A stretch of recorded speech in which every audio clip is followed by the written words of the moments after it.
Olá a todos, a gente está aqui mais uma vez para a gente conversar um pouco sobre prática, né? E hoje a nossa conversa, ela engloba tanto a parte de direito constitucional, como engloba também a parte de apelação na esfera civil. A gente vai perceber que a estrutura, ela é muito parecida, tá? De um com o outro, porque afinal de contas, os dois eles estão dentro da fase recursal. Então, tanto um quanto o outro, vocês vão perceber que as estruturas são parecidas. Por esse motivo que a gente vai começar conversando sobre apelação, tá?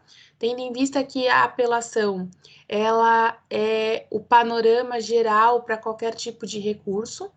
E aí depois a gente entra no recurso ordinário constitucional, tá?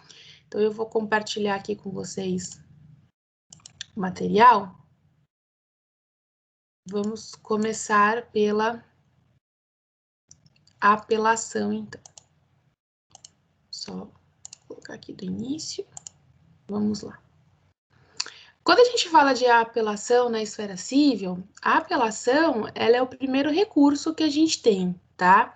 Então, de qualquer tipo de sentença que a gente venha a ter, nós vamos falar de apelação, ok? Então, de sentença, de decisões que são prolatadas pelos juízes de primeira instância, nós vamos então conversar sobre apelação. Então, o juiz de primeira instância apresentou algum tipo de decisão, né, que coloque fim ao mérito, isso é o mais importante, tá? Qualquer tipo de sentença que coloque fim ao mérito dessa decisão, a gente vai conversar referente à apelação. Por que que eu estou frisando muito bem isso, tá? Eu estou frisando muito bem isso para justamente a gente não confundir apelação com agravo de instrumento, tá? Porque são coisas distintas. A gente apresenta apelação sempre em que tivermos uma sentença que coloca fim ao mérito. Então, de decisão que coloca fim ao mérito, ou seja, de decisão que julga o processo, nós vamos apresentar, então, a apelação. Então, vamos lá. Então, o cabimento dessa apelação, só pegar aqui, pronto. O cabimento, então, dessa apelação é de sentença, qualquer que seja o processo ou o procedimento, tá? Que seja definitiva ou que seja terminativa. E aí aqui a gente precisa lembrar, né, que as sentenças definitivas, elas estão lá no rol do 487 do CPC, ou seja, são aquelas que colocam, que fazem análise de mérito, e a terminativa está no 485 do CPC, ou seja, sem análise de mérito. Então, a apelação só cabe de decisão proferida pelo juiz de primeiro grau. Então, o juiz de primeiro grau é aquele que vai poder, então, proferir o juiz de primeiro grau profere sentença, independente do tipo de sentença que for, a gente vai falar do recurso de apelação. O prazo para propositura de apelação, para interposição, né? Já vamos aqui começar a trabalhar com os verbos que a gente vai trabalhar na peça. Então, o prazo para interposição do recurso de apelação é de 15 dias, ok? Esses 15 dias a gente sempre vai contar da data de publicação da sentença, tá?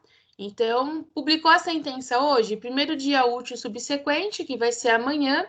A partir de amanhã, a gente começa, então, o nosso prazo recursal, tá? O nosso prazo para 15 dias. Se porventura a gente tiver algum tipo de embargos, tá? Se a gente tiver embargos de declaração, por exemplo, esse prazo de 15 dias ele fica interrompido, ok? E aí, quando a gente tiver a sentença de embargos, o nosso prazo de 15 dias começa a contar da sentença de embargos. Nós temos 15 dias para apresentar contra-razões. Então, sendo apresentada a apelação, ok? Apresentou a apelação, parte contrária tem 15 dias, que é o apelado, né? Tem 15 dias para apresentar contra-razões de apelação, tá? E aí também essa apelação vai ser interposta no juízo de primeiro grau, que a gente vai ver isso daqui a pouquinho. O efeito, em regra, é sempre um efeito devolutivo, tá? Para que a gente possa ter um efeito suspensivo, é necessário que se peça essa modificação de efeito. Então, isso é um fato muito importante também. Em regra, devolutivo, para a gente poder ter uma modificação de efeito, a gente pede, então, que seja... a gente faz a solicitação, tá? Que está no artigo 1012. Então, nas situações do artigo 1012, a apelação terá efeito suspensivo, tá? Então, a gente trabalha com a regra dos recursos, mas a gente pode pedir uma modificação referente a esse efeito. O processamento, isso daqui é uma parte muito importante para que a gente possa fazer a confecção da peça, tá? O recurso de apelação, ele tem duas peças. Ele tem a peça de interposição, que é apresentada perante o juízo ACO, tá? E depois ele tem a peça de razões, que é onde a gente pede para que essas razões sejam encaminhadas ao tribunal competente para isso, tá? Então, e são duas peças que vão juntas, ok? Então, imaginem assim, uma peça grampeada na outra. No mesmo arquivo de Word, a primeira peça é a de interposição e a segunda peça é a de razões. As duas peças vão juntas, tá? Isso é um ponto bem importante da gente enxergar, ok? Então, a peça de interposição, a apelação, a gente faz peça de interposição para o juízo ACO, ok? E a gente faz peça de razões solicitando para que essas razões sejam encaminhadas ao tribunal competente. Então, quando a gente for ver a estrutura da peça, vocês vão verificar que a gente vai montar duas peças. Uma peça bem mais simples, que é apenas o pedido de interposição, tá? E aí a peça de razões, onde a gente vai realmente discutir a parte de mérito, ok? Na peça de interposição, nome e qualificação das partes, exposição do fato e do direito, as razões do pedido e o pedido de nova decisão.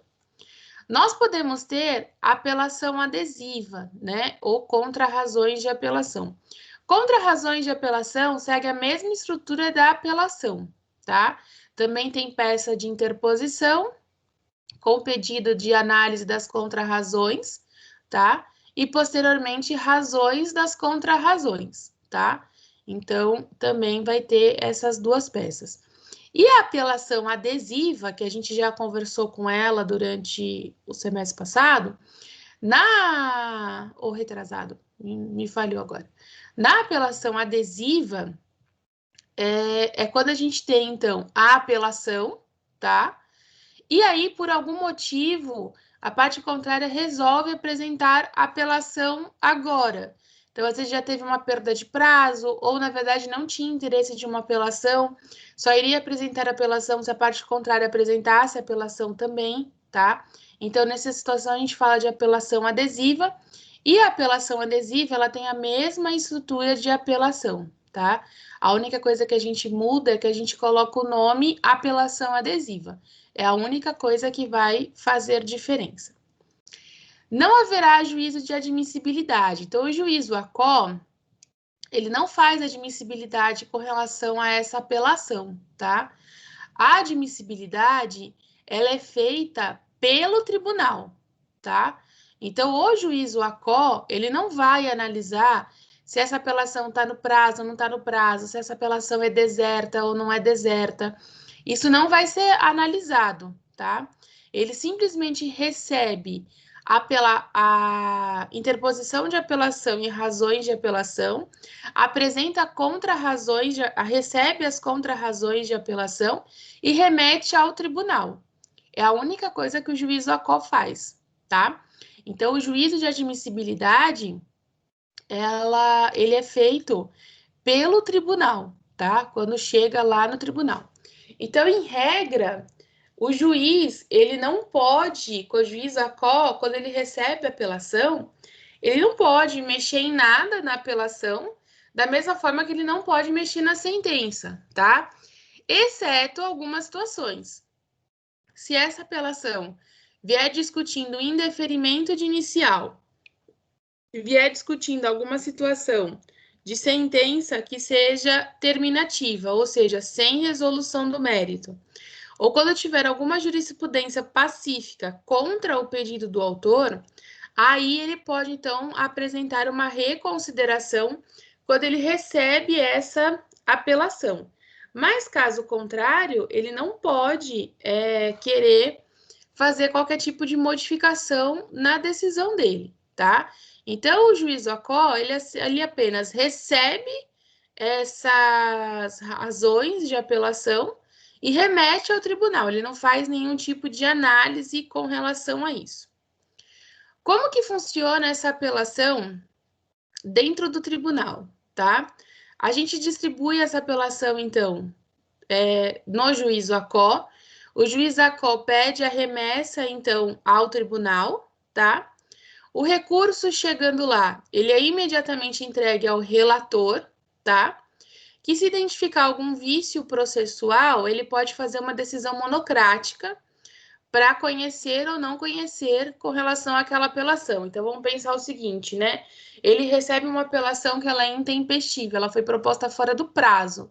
Ele pode apresentar uma decisão monocrática já dizendo que essa apelação está fora do prazo e que por esse motivo ela não vai ser analisada. Ou uma decisão monocrática informando que essa apelação ela é deserta, porque não foi feito o recolhimento devido das custas, das custas recursais. Então, ele também pode apresentar uma decisão monocrática informando que essa apelação também não será aceita, tá? Se essa apelação estiver em condições de julgamento do colegiado, então o relator vai enviar essa apelação para a secretaria da vara e vai pedir para que seja, então, determinado data para julgamento, tá? Então, o relator, ele vai ficar com os autos conclusos pelo prazo de 30 dias para elaboração do seu voto, e aí, depois disso, ele pede lá, então, para que seja marcado a data do colegiado para análise dessa apelação. Em seguida, são apresentados, então, ao presidente, que vai designar essa data de julgamento, tá? Essa data de julgamento, ela é publicada aos advogados, né? Ela é publicada às partes, para que as partes possam, se quiserem, fazer sustentação oral, porque a apelação admite a sustentação oral. Então, caso as partes queiram, elas são comunicadas da data do julgamento para apresentar a sustentação oral. Então, por isso esse prazo de 5 dias, tá?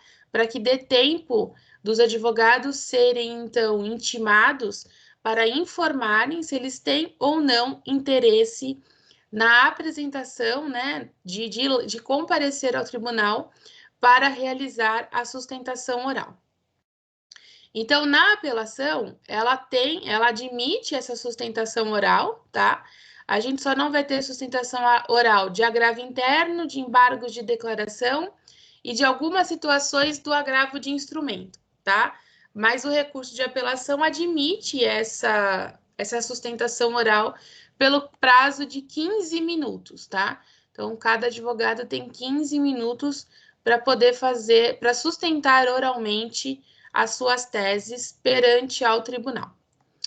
A apelação, ela admite a teoria da causa madura. Então, caso o próprio tribunal identifique que aquele processo ele já está passível de ser julgado, tá? eles não remetem novamente para o juízo de primeira instância, para o juízo de primeira instância fazer algum tipo de correção, tá? Então, por exemplo, se eu peço uma reforma, tendo em vista que o juiz julgou a minha ação improcedente sem análise de mérito, caso o tribunal entenda que dá para analisar o mérito, o próprio tribunal faz isso, tá? Ele não vai remeter para o juiz de primeira instância para depois voltar, tá? Caso o tribunal identifique decadência ou prescrição, ele também já vai julgar o mérito e não vai pedir aí o retorno para o juízo de primeira instância, para ele analisar, para ver se realmente tem prescrição ou não, tá? Ele mesmo já vai fazer isso. Pois bem, vamos então para a estrutura dessa apelação, tá? Então, como que vai funcionar a estrutura dessa apelação? Como eu disse nos slides anteriores, que foi só aí para a gente relembrar como funciona a apelação, ela vai ter, então, peça de interposição, ok? E ela vai ter, então, peça de razões, tá? Então, são duas peças e sempre imaginem essas duas peças dentro do mesmo arquivo de Word, tá? Então, vamos lá.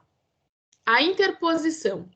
Nós vamos ter, então, nome e qualificação, exposição do fato e do direito, razões, pedido.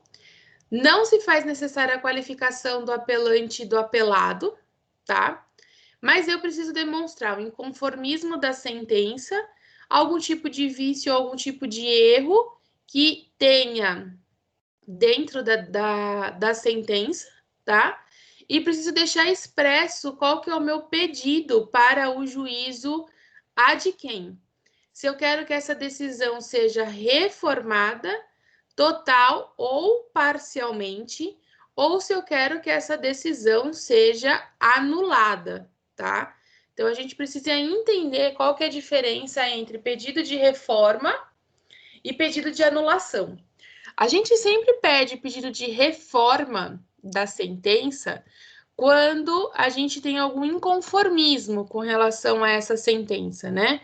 Então, por exemplo, eu pedi para o juízo ACO uma condenação em dano moral e dano material, ele só condenou no dano moral, não condenou no dano material, por exemplo, tá? Então, eu fico inconformada com essa decisão. Se eu fico inconformada com essa decisão, automaticamente eu vou pedir para que essa sentença seja reformada.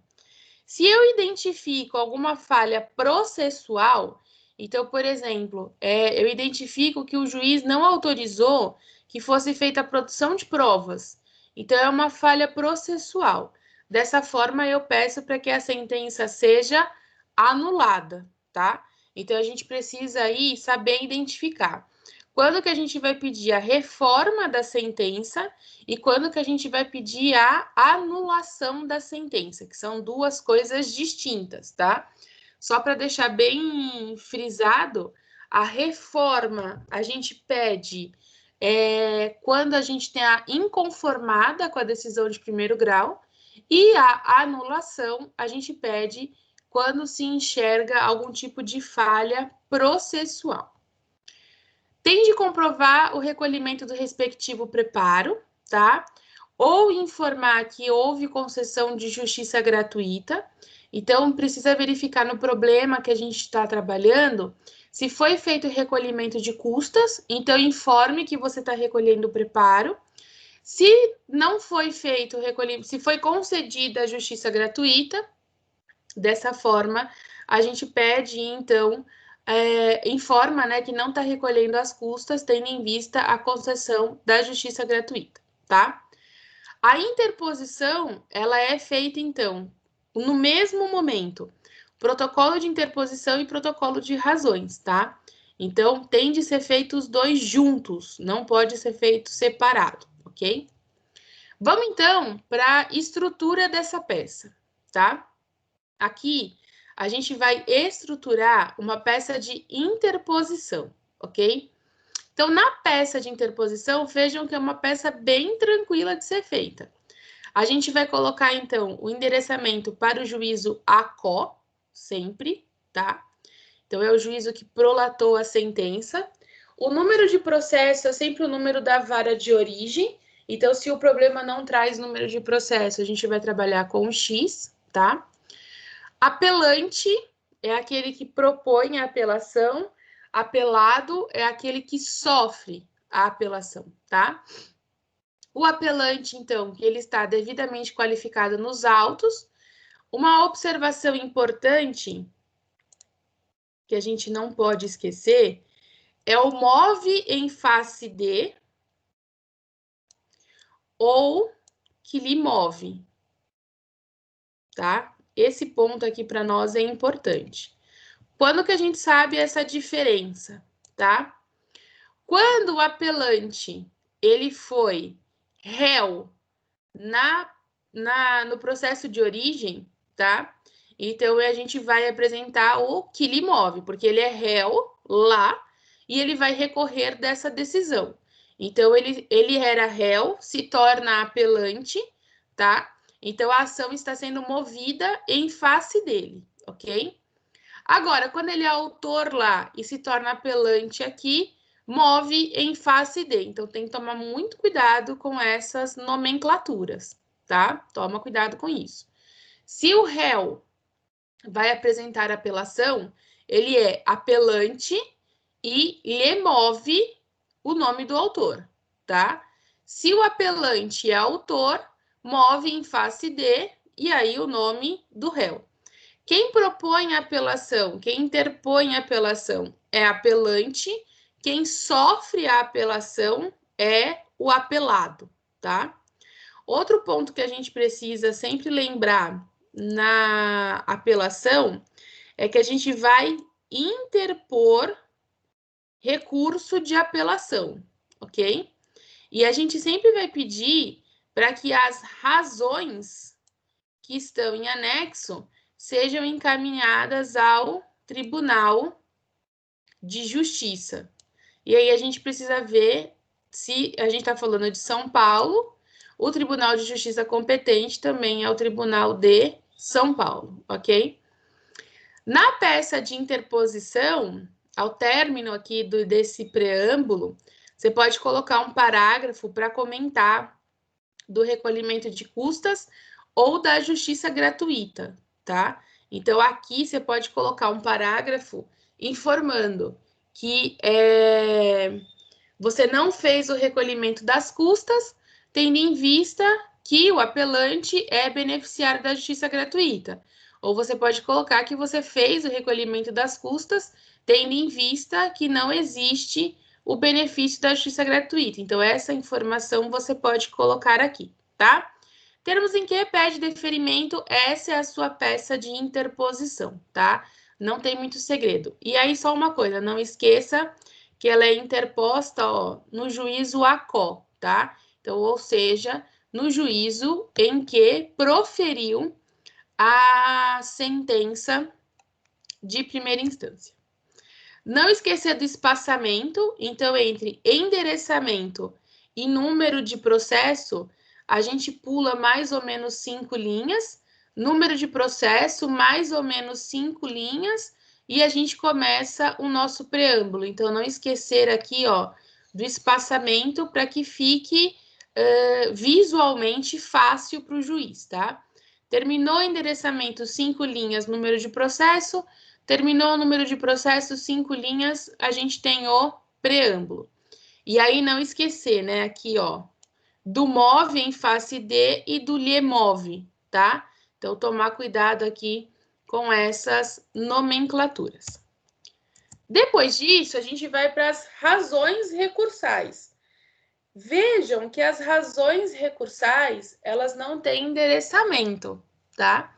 Você pode chamar de razões do recurso, você pode chamar de razões recursais, você pode chamar de razões de apelação, ou seja, como você se sentir mais confortável. Mas vejam que não tem um preâmbulo, não tem um endereçamento, tá?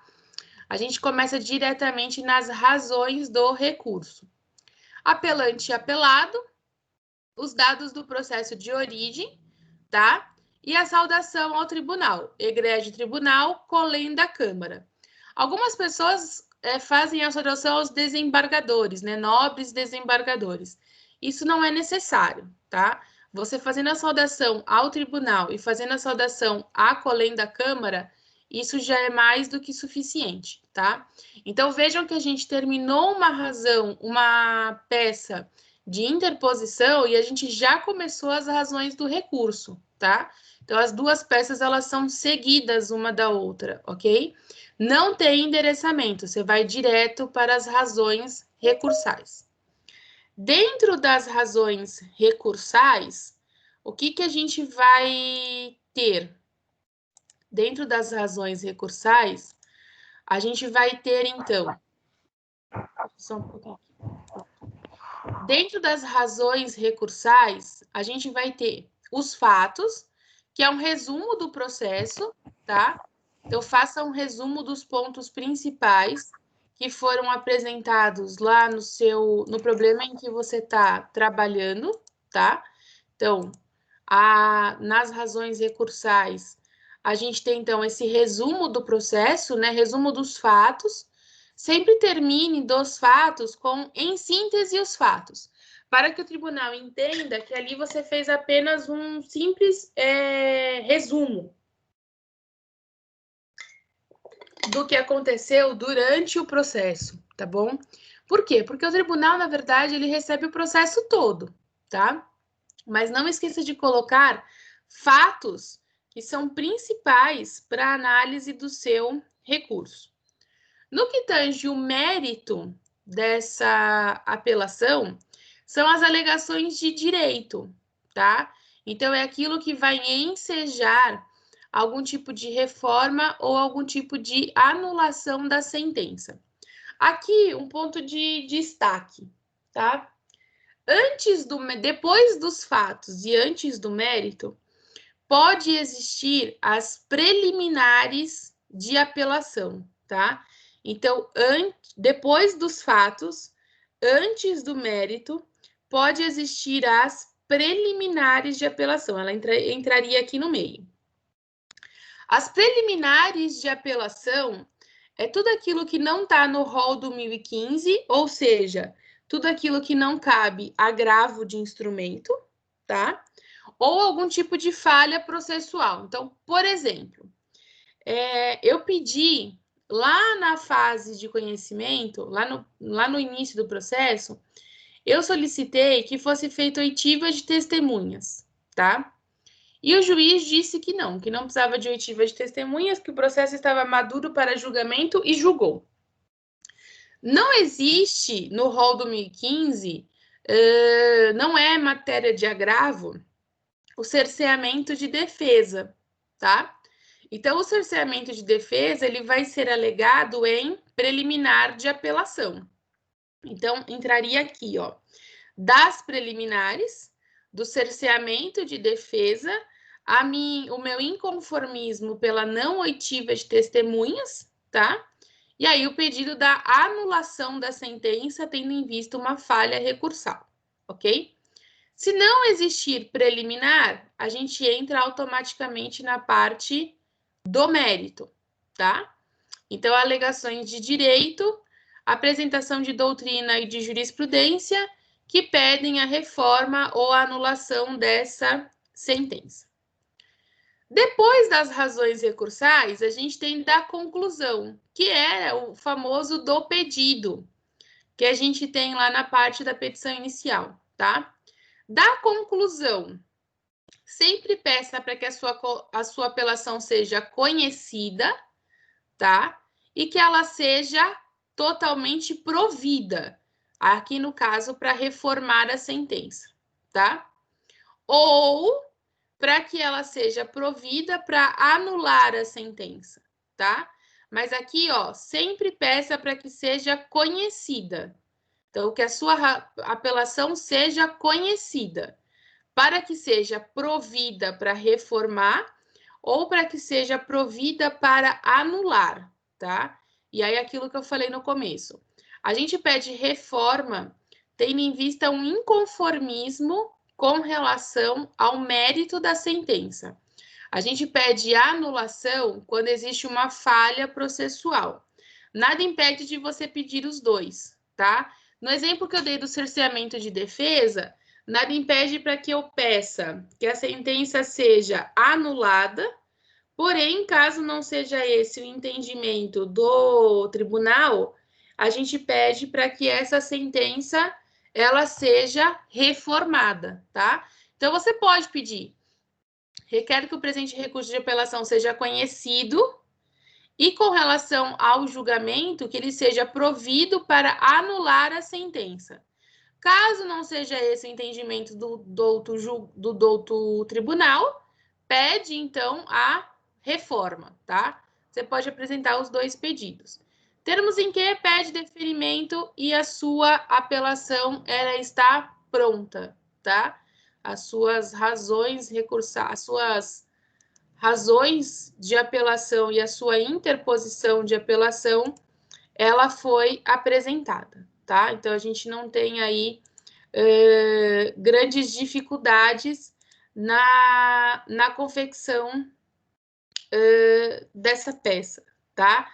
Sempre lembrando que a peça de interposição e a peça de razões, elas vão juntas, tá? Isso é um ponto muito importante que a gente não pode esquecer, tá? Elas sempre vão juntas. Eu vou demonstrar aqui para vocês uma estrutura de apelação, tá? Só para a gente verificar como que essa apelação, como que ela fica estruturada, tá? Então, vamos lá, deixa eu compartilhar aqui com vocês, para vocês verem como que ela fica estruturada. Então, estrutura de apelação, vamos lá. Então, nessa estrutura de apelação, vamos observar aqui, ó. Aqui. Então, a gente vai fazer a peça de interposição, né? Então, no caso aqui, o processo tinha sido julgado em Londrina, tá? Então, o endereçamento da peça de interposição é sempre ao juízo ACO. Um espaçamento de mais ou menos 5, processo, outro espaçamento de aproximadamente 5. No caso aqui, a gente tem os apelantes, ambos devidamente qualificados nos autos do processo em epígrafe, que ele emove, tá? João e Marcos, também já qualificados, vem perante a Vossa Excelência, não se conformando data vênia com a sentença, interpor recurso de apelação. Aqui é para o TJ do Paraná, tendo em vista que o processo corre em Londrina, tá? Então, por isso que a gente encaminha para o Paraná. Consoante as razões apresentadas em anexo, porque a gente apresenta, então, interposição e a gente apresenta as razões. Requer a intimação para oferecimento de contrarrazões, tá? Então, pede para que eles sejam... pede para que a parte contrária seja lá, então, intimada para apresentar, para oferecer contrarrazões, tá? Nesse caso aqui, o problema, né, não concedia aos apelantes justiça gratuita. Então, a gente fala do recolhimento das custas, tá? Presta muita atenção no problema no seguinte sentido. Se o problema não fala nada a título de pedido de justiça gratuita, de que o apelante não tem condições de arcar com as custas, se o problema não fala nada nesse sentido, você vai fazer o recolhimento do preparo. Agora, se o problema falar que o apelante não tem condições de arcar com as custas, aí você vai falar que ele é beneficiário da justiça gratuita. Então, observa isso. Termos em que pede deferimento, acabou a sua peça de interposição. Depois, a gente vem para as razões. Razões do recurso, razões recursais, razões de apelação, o que for melhor para você, o que você sentir mais confortável. Só não pode ser os 3 juntos, tá bom? Escolhe um aqui e trabalhe com um. Apelantes e apelados, tá? Os dados do processo de origem, egrégio tribunal, colém da Câmara, ilustres desembargadores é totalmente desnecessário. A saudação ao tribunal pode parar na Câmara, tá? Do cabimento, é um ponto importante, informar que você está apresentando a apelação porque você está inconformado com a sentença, tá? E por esse motivo você está utilizando do princípio do duplo grau de jurisdição. Então, informe qual que é o cabimento da peça de apelação. Da tempestividade, explicar que você está dentro do prazo de 15 dias para apresentar essa apelação. O seu problema, ele vai trazer a data da sentença, tá? Então, apresentar lá que você está dentro do prazo recursal para apresentação de apelação, tá? Dos fatos. Aqui eu coloquei cópia do problema, mas, na verdade, o que você vai trabalhar aqui são com os pontos principais para a apresentação dessa apelação, tá? Então, veja os pontos principais e coloque aqui. Ah, eu me sinto mais confortável copiando o problema, que aí não tem erro, não tem problema, tá? Mas, se você for fazer um resumo, o que tecnicamente é melhor, coloque os pontos principais desse problema. Então, os pontos principais é tudo aquilo que envolve a sentença, tá? Em síntese, aos fatos, do mérito ou do direito, tanto faz, que nem aqui, ó, nesse problema, nós tínhamos uma preliminar, tá? Que era a anulação de sentença por violação à ampla defesa. Então, vejam, das preliminares, tá? Porque violação à ampla defesa não está no rol do agravo de instrumento. Então, entra em preliminares de apelação. As preliminares não são regra, tá? Elas podem acontecer como elas podem não acontecer.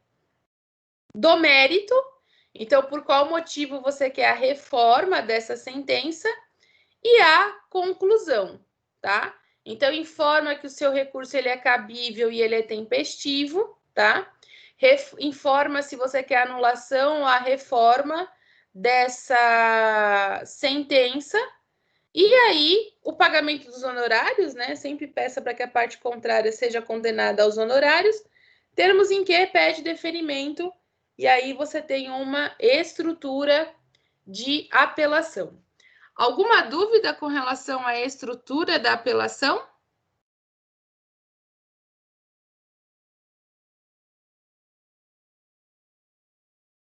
Não? Então tá bom. Com isso, a gente encerra, então, a apelação, tá? Com isso, fecha a apelação. E o outro recurso que a gente tem que analisar hoje é o recurso ordinário constitucional, tá? Por que eu expliquei primeiro a apelação, tá? Porque as estruturas são iguais, tá? A estrutura do ROC e a estrutura da apelação, as estruturas são as mesmas, tá? Esse é um ponto importante de ser verificado. Então, se você sabe fazer a apelação, você sabe fazer qualquer outro tipo de recurso, na verdade. A única coisa que muda é aquilo que você vai pedir. É a única alteração. Por quê? Porque o recurso ordinário constitucional, ele também tem peça de interposição para o juízo ACO, tá? E ele tem peça de razões ao tribunal. Então, é a mesma estrutura da apelação. A única coisa que muda é o recheio, vamos dizer assim, tá? Por quê? Porque o ROC, que é o recurso ordinário, ele tem previsão na Constituição, tá? Nos artigos 102 e 105 da Constituição, tá? Então, a gente vai trabalhar com 102 e com 105. E ele sempre vai ser, ele pode ser de competência do STF, como ele pode ser de competência do STJ. Então, aqui, competência do STF de habeas corpus, mandado de segurança ou habeas data, tá? E mandado de injunção, decididos em única instância pelos tribunais superiores e os crimes políticos. Ou você pode apresentar ROC para o STJ de habeas corpus, decididos em última ou única instância pelos TRFs, tá? Ou pelos tribunais do Estado, quando a decisão for denegatória. Então, quando negar habeas corpus, você pode apresentar ROC para o STJ se esse habeas corpus foi decidido pelo TRF, por exemplo. De mandado de segurança, decididos em única instância, também pelo TRF, tá? Ou causas que forem parte o Estado, estrangeiro ou organismo internacional, ou outro município em que resida a pessoa ou não, a pessoa domiciliada no país. Então, veja que para o STJ, normalmente a gente manda o ROC de HC que envolva questões federais, ou de MS que envolva questões federais. E para o STF, as demais situações, tá? Então, o STJ normalmente vai envolver situações federais e as demais situações a gente vai encaminhar, então, ao STJ, tá? Então, aqui é para onde a gente tem que enviar. Aqui, na verdade, a gente tem que verificar para onde que vai esse ROC, se é de competência do STF ou se é de competência do STJ. O Código de Processo Civil, no 1027, ele também trata do ROC, tá? Mas ele traz no 1027 apenas a repetição da previsão constitucional. Então, no 1027, você vai encontrar quando que é ROC de competência do STF, quando que é ROC de competência do STJ. A única coisa é a repetição daquilo que consta da Constituição. A lei do mandado de segurança, no artigo 18, também traz expressamente o cabimento do ROC, tá? Então, ela fala lá que em caso de mandado de segurança que tenha sido decidido em única instância pelos tribunais superiores e denegaram o mandado de segurança, ou em caso de mandado de segurança que envolva o TRF, a própria lei do mandado de segurança já fala que cabe recurso ordinário constitucional, carinhosamente chamado de ROC por nós, tá? Quem é que tem legitimidade ativa para apresentação de ROC? Para interposição, no mandado de segurança, somente o impetrante, tá? Então, aquele que a legitimidade ativa é do impetrante do mandado de segurança, tá? Que porventura foi denegado. Então, que a segurança foi denegada, tá? Então, ele vai ser o impetrante desse mandado, desse ROC.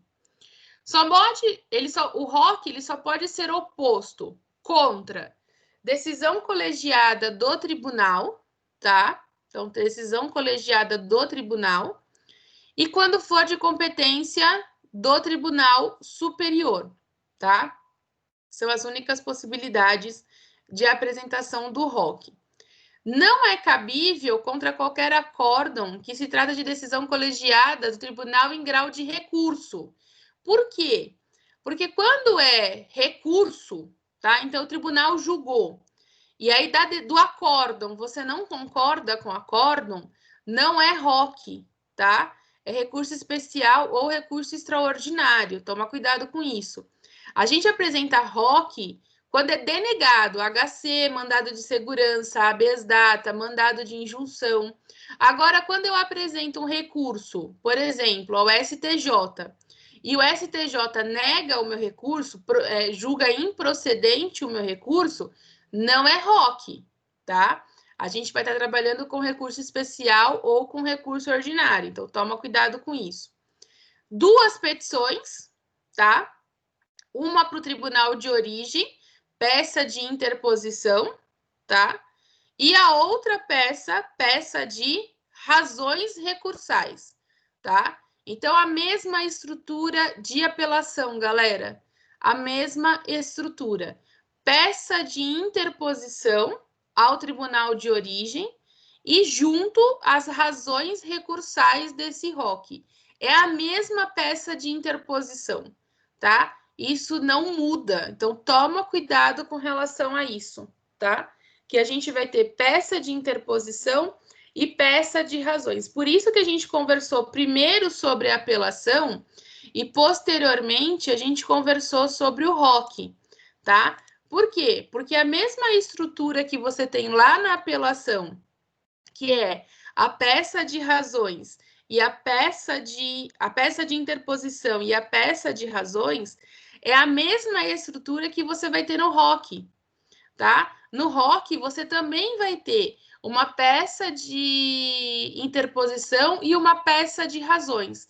A única diferença, no ROC, você vai trabalhar com a Constituição Federal, que é o 102 e o 105 da Constituição Federal, tá? Você pode até trabalhar com o 1027 do CPC, que fala com relação ao ROC, tá? Você precisa verificar. Eu vou apresentar o ROC porque eu tive um HC negado, eu tive um mandado de segurança negado, um habeas data negado.